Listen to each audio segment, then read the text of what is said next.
Salut! Aujourd'hui, on va parler du puceron. Eh bah oui, ces petites bestioles toutes petites, mais qui peuvent faire pas mal de dégâts. Au printemps, les pucerons sont attirés par la sève riche et sucrée des jeunes pousses.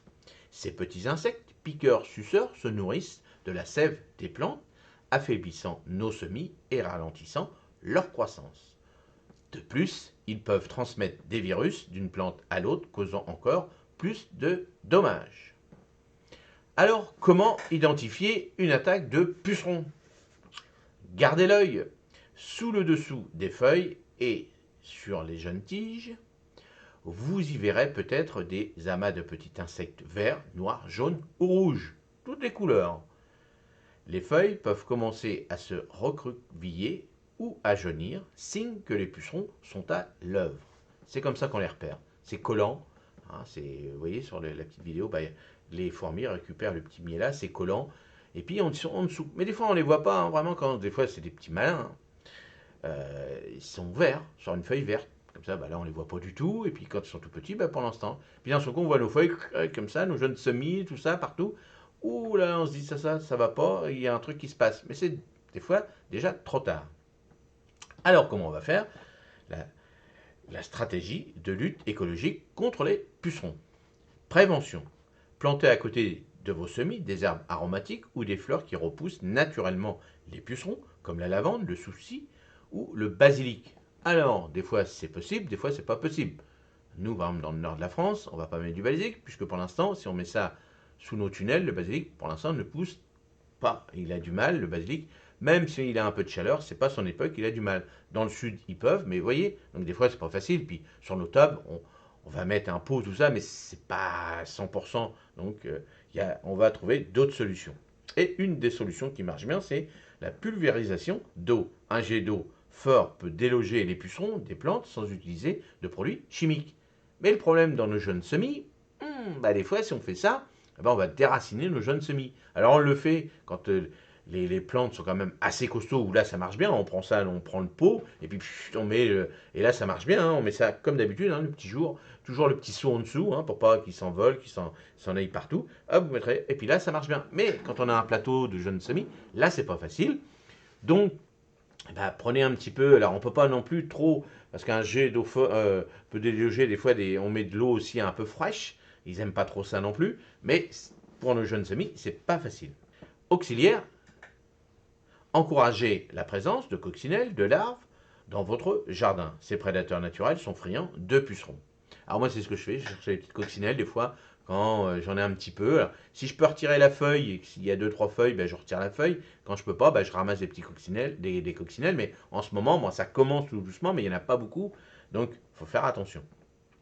Solution maison, une pulvérisation d'eau savonneuse, une cuillère à soupe de savon liquide bio pour 1 litre d'eau peut aider à contrôler les populations de pucerons sans nuire à vos plantes. Alors, bien sûr, quand la plante est importante, là on peut le faire. Mais pour les jeunes semis, c'est pas facile. Donc plutôt, moi je considère qu'il faut peut-être une cuillère à soupe, et on la divise par deux, hein, plutôt pour 1 litre d'eau, parce que des fois les jeunes semis, c'est pas facile. Hein, ce qui est embêtant, c'est surtout quand on a du puceron sur des jeunes semis, là c'est vraiment très embêtant. Quand la plante est développée, là on peut lutter efficacement, mais des fois c'est pas facile. Alors, quand intervenir? Il est crucial d'agir rapidement dès que les premiers signes d'infectation. Les pucerons se reproduisent à une vitesse vertigineuse et une petite colonie peut devenir un problème majeur en quelques jours. En conclusion, les pucerons sont un fléau printanier contre lequel nous devons tous nous armer. Mais avec ces astuces et un peu de vigilance, nous pouvons protéger nos jeunes semis et assurer un démarrage sain de notre potager.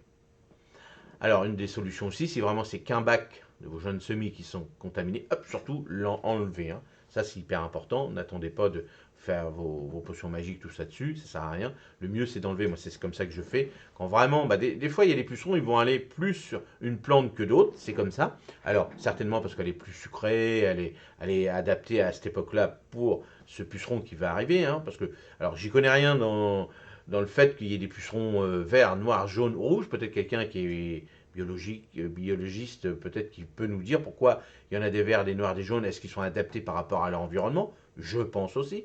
Donc, bah, est-ce que le jaune est plus fort que le vert ou le rouge? Je ne sais pas du tout. Et donc, certainement, s'il y a des couleurs comme ça, c'est certainement pour le camouflage et autres. Donc, ça, c'est important. Donc, surtout, moi, ben, là, j'avais sur ma ciboule, ben, je les ai sortis dehors. Et comme là, on a eu énormément de pluie, ben, là, il n'y a plus de pucerons parce que les pucerons, quand il y a énormément de pluie qui tombe dessus, comme le jet d'eau, eh ben, ils viennent plus. Mais aussi, il y a les oiseaux qui sont venus dessus, tout ça. Donc, je les ai mis dans un endroit où tout ce monde-là peut aller tranquillement manger ce genre de pucerons. Et surtout, à cette époque-là de l'année, il n'y a pas trop de nourriture. Donc, dès lors qu'il y a un garde-manger pour nos petits oiseaux, eh bien, ils viennent dessus et tous les autres, hein, coccinelles et autres. Donc voilà, c'est comme ça que moi je fais. Mais quand la plante est très importante, eh ben, j'enlève carrément les feuilles qui sont vraiment abîmées. Donc toujours le petit seau en dessous. Hein. Je mets mon petit seau comme ça, je coupe, tac, ça tombe dedans et comme ça ils vont pas ailleurs. Et ce que je fais, ben, je brûle. Ou si je vois que j'ai un petit nid d'oiseau qui est dans le coin, eh ben, je vais mettre ces petites feuilles-là à côté pour qu'ils puissent manger. Puis se dire, bah, tiens, il y a un petit restaurant sympa ici. Eh ben, je vais revenir et je vais faire un petit tour plus loin pour aller voir si je peux encore en manger des délicieux petits pucerons. Donc voilà, j'espère que ce petit article va vous donner une petite idée, mais soyez vigilants, ça c'est le mot d'ordre. Regardez, tout ce genre de petits pucerons qui sont là, comme c'est dit hein, dans ce petit article, si vous ne faites pas gaffe, et ben, en quelques jours, vous avez une colonie hyper importante. Et un autre petit signe que vous pouvez voir si sur vos plantes, il y a des pucerons, même si vous ne voyez pas de trop, les fourmis, eux, sont là parce qu'ils récupèrent le miel là, et surtout à cette époque-là. Alors, ils ne sont pas encore trop là, mais dans le sud, je pense que ça y est, les fourmilières sont ouvertes, on peut dire comme ça. Nous, au nord, ils vont pas tarder. Donc, dès lors qu'il y a les fourmis qui font l'aller-retour autour de votre plante, c'est que vous avez quelque chose. Donc, bien souvent, c'est du puceron. Donc voilà, passez une bonne journée et si vous allez au travail, bah, bon courage. Merci, salut, au revoir.